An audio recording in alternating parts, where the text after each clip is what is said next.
السلام علیکم ورحمۃ اللہ وبرکاتہ۔ وعلیکم السلام ورحمۃ اللہ۔ الحمد للہ وکفا وسلام علی عباده الذین اصطفى والتقى والعفاف والغنى،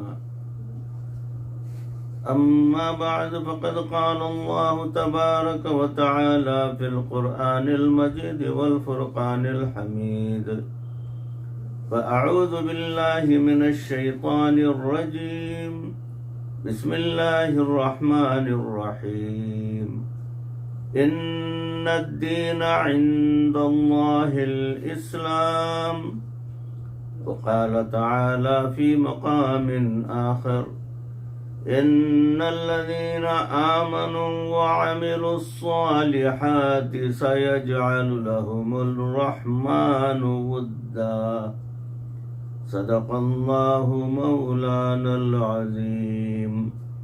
اللهم صل على سيدنا ومولانا محمد وبارك وسلم كما تحب وترضى عدد ما تحب وترضى۔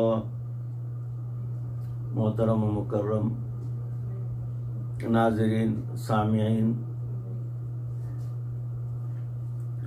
عزیزوں، بھائیوں، بزرگوں اور دوستوں، معزز خواتین، ہماری ماں بہنوں، تصوف کے عنوان سے جو بیانات کا سلسلہ چل رہا ہے، اس میں موضوع چل رہا ہے معاشرت کے سنہری اصول۔ اسی موضوع کی اگلی کڑی سماعت فرمائیں کہ ہمارے اکابر دوسروں کے دکھ کا کتنا خیال کرتے تھے، اس کے بارے میں ذرا تفصیل سے چند باتیں آپ کے روبرو پیش کرنے کی کوشش کی جائے گی۔ سیدنا عمر فاروق رضی اللہ تعالیٰ عنہ سیدنا صدیق اکبر رضی اللہ تعالیٰ عنہ کو ملنے کے لیے آتے ہیں۔ صدیق اکبر رضی اللہ تعالیٰ عنہ اس وقت خلیفہ تھے۔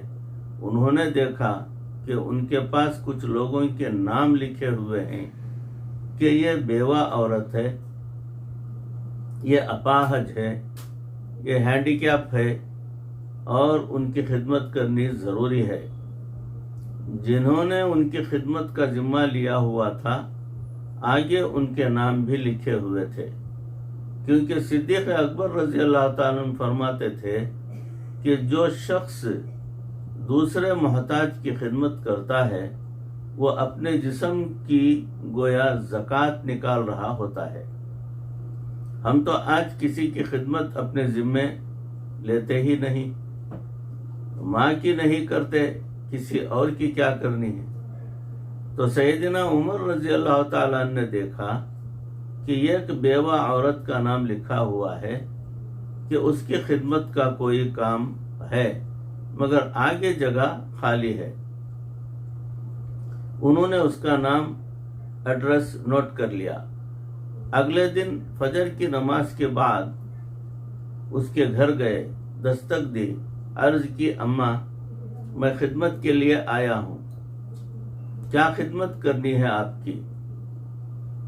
اس کے گھر کے اندر سے جھاڑو لگا دینا، برتن دھو دینا، باہر سے پانی بھر کے مٹکوں میں ڈال دینا،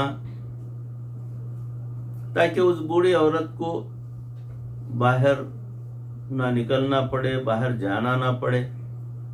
اس بوڑھی عورت نے جواب دیا: کوئی خدمت کرنے آتا ہے اور وہ یہ سارے کام کر کے جا چکا ہے، اب تو مجھے اس کی ضرورت ہی نہیں ہے۔ فرمانے لگی: اچھا، اب میں فجر سے پہلے آ جاؤں گا۔ اگلے دن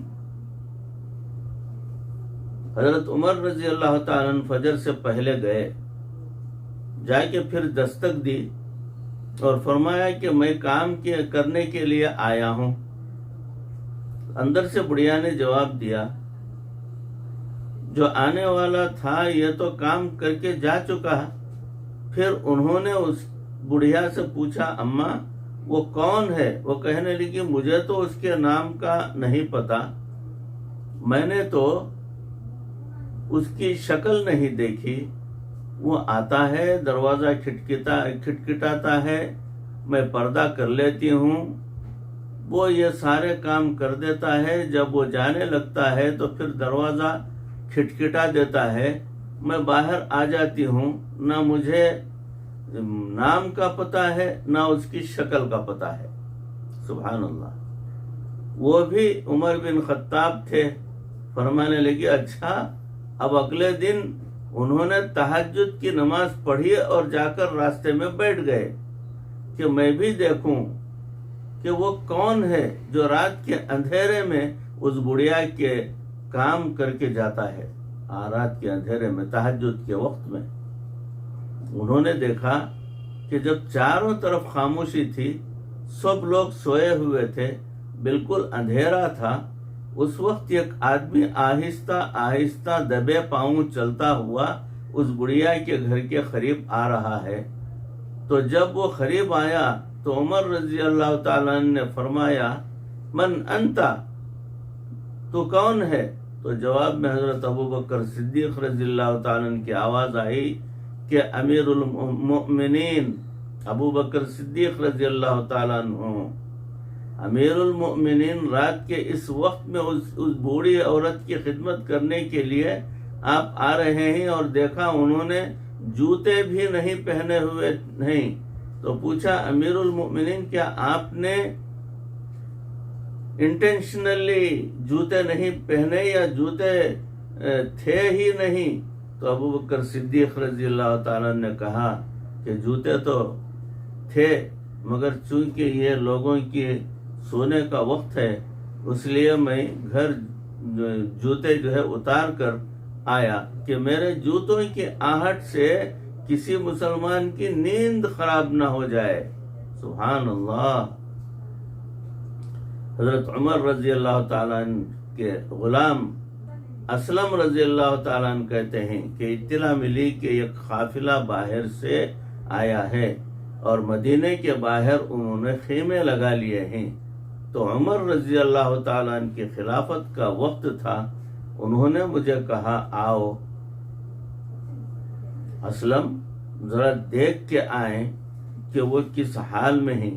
کہتے ہیں کہ ہم وہاں گئے, دیکھا کہ ایک عورت ہے اور آگ جلا رہی ہے. اس نے ہنڈیا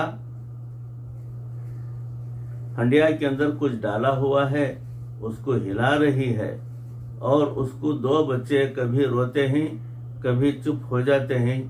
حضرت عمر رضی اللہ تعالیٰ عنہ گئے اور پوچھا آپ کے بچوں کا کیا مسئلہ ہے؟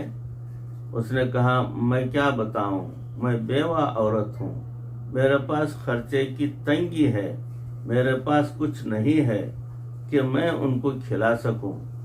میں نے لکڑیاں جوڑی اور آگ جلا دی, پانی چولہے پر چڑھا دیا ہے تاکہ بچے سو جائیں اور میری رات گزر جائے گی. حضرت عمر رضی اللہ تعالیٰ نے جب یہ سنا تو اٹھے اور واپس آئے. بیت المال سے ایک بوری آٹے کی لی, کچھ گھی لیا اور اپنے غلام سے کہا ان کو میری کمر پر لاد دو. اس نے کہا حضرت میں ہوں جو صحیح خدمت کے لیے. فرمایا اسلم قیامت کے دن میرا بوجھ تو نہیں اٹھائے گا, تو اٹھا نہیں سکے گا, تجھے اس کی اجازت نہیں ہے, مجھے ہی میرا بوجھ اٹھانا ہے. بوری اپنے کندھے پر رکھی اور شہر کے باہر تک اس کو اٹھا کر لے کے آئے. اس عورت کے سامنے بوری رکھی اور کہا کہ یہ شہد ہے, یہ گھی ہے اور یہ آٹا ہے, تم کچھ بناؤ. اس نے کہا کہ ہاں میں حلوہ سا بنا لیتی ہوں, بچوں کو کھلا دوں گی. حضرت عمر رضی اللہ تعالیٰ عنہ فرمانے لگے اچھا میں آگ جلاتا ہوں. اسلم رضی اللہ تعالیٰ عنہ کہتے ہیں کہ میں دیکھ رہا تھا کہ لکڑیوں میں سے دھواں اٹھ رہا تھا اور آپ رضی اللہ تعالیٰ عنہ اس کو پھونکے مار رہے تھے. یہ امیر المؤمنین پھونکے مار رہے ہیں. پھر اس کے بعد حلوہ سا بن گیا میں نے کہا امیر المؤمنین چلیں، بچے خود کھا لیں گے۔ فرمایا نہیں، ابھی میں نے نہیں جانا ہے۔ بچوں نے کھانا کھا لیا، کھیلنے لگ گئے، ہنسنے لگ گئے۔ حضرت عمر رضی اللہ تعالیٰ عنہ بیٹھے دیکھ رہے ہیں۔ جب اٹھ کر آنے لگے تو مجھے کہنے لگے، اسلم تمہیں پتہ ہے میں کیوں بیٹھا رہا؟ وہ کہنے لگے کیوں بیٹھے رہے؟ فرمانے لگے میں نے ان بچوں کو اپنی آنکھوں سے روتے ہوئے دیکھا تھا، اب میں ان کو اپنی آنکھوں سے ہنستا ہوا دیکھنا چاہتا تھا۔ یہ عمر بن خطاب رضی اللہ تعالیٰ عنہ ہیں۔ کیا ہم نے کبھی یہ سوچا کہ فلاں بندہ ہماری تکلیف کی وجہ سے رو رہا ہے، کاش ہم کو ہنستا ہوا بھی دیکھ لیں؟ رلانا تو ہمیں یاد ہوتا ہے، ہنسانا تو ہمیں یاد نہیں ہوتا، اور بات کرو تو ہم سے بڑا مسلمان شاید دنیا میں کوئی نہیں، اپنے آپ کو ایسا سمجھتے ہیں۔ ممکن ہے کہ کوئی صاحب یہ سوچیں کہ وہ تو بڑی ہستیاں تھیں اور ان کے تو اخلاق ہی ایسے تھے کہ اللہ نے قرآن میں ان کی تعریف فرمائی۔ ہم آج کل کے لوگ ہیں، ہم سے تو کوتاہیاں ہوتی ہیں۔ قریب کے زمانے میں حضرت مفتی شفیع رحمۃ اللہ علیہ مفتی اعظم پاکستان گزرے ہیں۔ فرماتے ہیں کہ میں ایک مرتبہ اپنے اکابرین میں سے میاں اصغر حسین دیوبندی رحمۃ اللہ علیہ کے پاس گیا اور کچھ دن ان کے پاس رہا۔ فرماتے ہیں کہ جب میں نے ان کے پاس کھانا کھایا تو انہوں نے مجھے آم بھی کھلائے۔ جب کھانا کھا چکے اور دسترخوان سمیٹنے لگے تو میں نے کہا حضرت میں دسترخوان سمیٹ لیتا ہوں۔ فرماتے ہیں وہ مجھ سے پوچھنے لگے کیا آپ کو دسترخوان سمیٹنا آتا ہے؟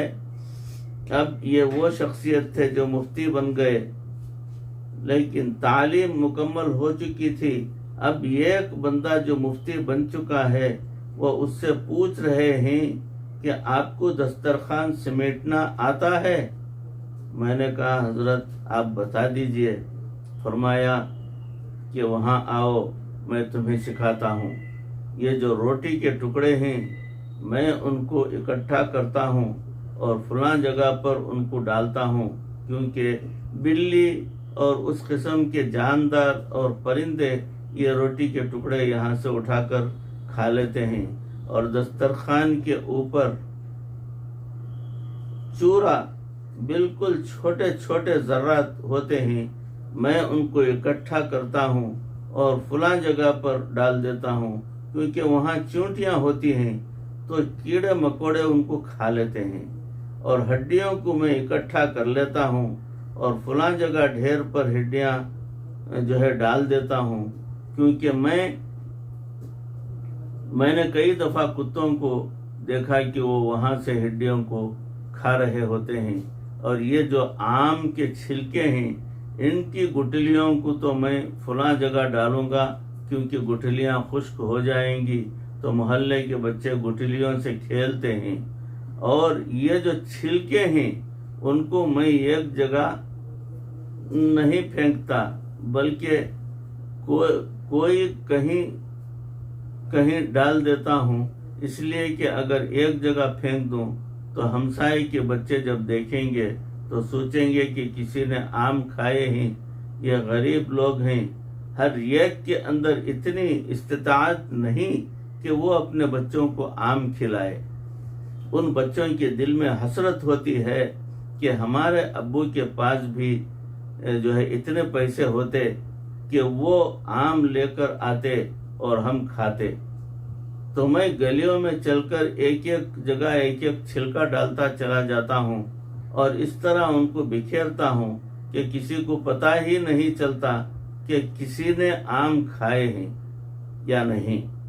اس کا دسترخوان سمیٹنے کا طریقہ یہ ہوتا تھا۔ اللہ اکبر کبیرہ۔ عزیزوں، بھائیوں، بزرگوں اور دوستوں، موضوع چل رہا ہے، اسی موضوع کی اگلی کڑی انشاءاللہ اگلی نشست میں آپ کے روبرو پیش کرنے کی کوشش کروں گا۔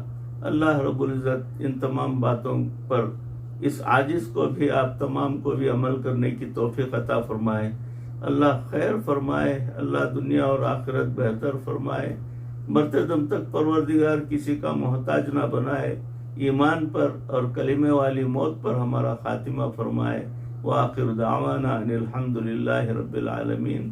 السلام علیکم ورحمۃ اللہ وبرکاتہ.